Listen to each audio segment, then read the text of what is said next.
Hello, আসসালামু আলাইকুম বন্ধুরা, তোমরা সবাই কেমন আছো? আশা করি খুবই ভালো আছো। আমিও তোমাদের দয়ায় ভালো আছি। আজ চলে আসলাম আমি আজকে দুপুরে কি কি খাবো সেটা তোমাদের সাথে শেয়ার করব বলে। আজকে দেখো আমি এখানে কই মাছ ভুনা নিয়েছি। এই কই মাছ ভুনাটা বাসি তরকারি ছিল, মানে গতকালকে ছিল। আমি অনেক দিন ধরেই কোনো ব্লগ দিতে পারছিলাম না, তাই ভাবলাম আজকে একটু খাবারের ব্লগটা দিয়ে দিই। কই মাছ দিয়ে খাওয়া শেষে তারপরে নিয়ে নিলাম শুটকির তরকারি। এটা হচ্ছে মলা মাছের শুটকি ছিল, চিচিঙ্গা দিয়ে রান্না করা ছিল।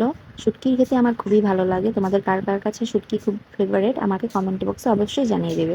তোমরা যারা যারা এখনো আমার চ্যানেলটিকে সাবস্ক্রাইব করোনি অবশ্যই যে সাবস্ক্রাইব করে এসো। তারপর নিয়ে নিলাম পাঙ্গাস মাছ এবং পটল। এই পটল দিয়ে রান্না তরকারিটা খুবই মজা হয়েছিল। তো আমি পাঙ্গাস মাছের পেটের মাছটা নিয়েছি। আমার কাছে পেটের মাছটা খেতে খুবই ভালো লাগে, কারণ তেল তেল থাকে, তাই খুব ভালো লাগে। পাঙ্গাস মাছের কাঁটা কম থাকায় আমার ঘরে পাঙ্গাস মাছটা বেশিই চলে। তো আজকের মতো এই ছিল আমার দুপুরের খাবার। তো যারা যারা আমার ফেসবুক পেজ থেকে দেখছো তারা একটু ফলো করে দিও। আজ এই পর্যন্তই, আল্লাহ হাফিজ।